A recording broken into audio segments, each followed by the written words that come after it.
అరే పెళ్ళైనప్పటి నుంచి ఏం దమ్ దమ్ తమ్ము ఇది. అరే నీకు తెలుసా, మా ఇంట్లో ₹1,00,000 టీవీ, 50,000 ఫ్రిడ్జ్, మేము వాడే 25 కేజీల రైస్ బ్యాగ్ ఎంతనో తెలుసా నీకు? 5,000. అరే నిన్నే గ్యాస్ అయిపోయిందంటే నేను ఏడో ఉంటే స్విగ్గీలో ఫుడ్ ఆర్డర్ పెట్టి ఇంటి బయట అడుగు పెట్టని కూడా తినిపించిన. అరే నేను ఏడో ఉంటే నేను లంగ పని చేస్తున్నానా, దొంగ పని చేస్తున్నానా ఆమెకి ఎందుకు? అరే 3 పూటలు తిండి పెడుతున్నానా లేదా? 3 పూటలు తిని బజ్జోక ఆమెకి ఎందుకు? అరే ఒక మొగాడిగా దీనికంటే మంచిగా చూసుకునేటోడు ఎవడు? అరే ఓ భోషుడికే ఒక పెళ్ళాం కోరుకునేది నాకు 3 పూటలు బిర్యానీనే తింటా, నాకు ₹1,00,000 టీవీ కావాలి, నాకు 50,000 ఫ్రిడ్జ్ కావాలి, నాకు లక్షలు పెట్టి అడిదే ఇదిదే కాదు. ఒక అమ్మాయికి అంటే ఒక పెళ్ళానికి చిన్న చిన్న కోరికలు ఉంటాయి.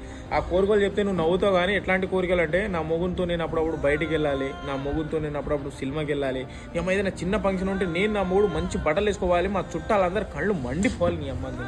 అట్లుంటుంది. అంటే గొడ్డు కారంతో 3 పూటలు తినమనగానే తిని బొజ్జుంటుంది. ఏ మాట కూడా నీకు యోసి చెప్పనికి రాదు.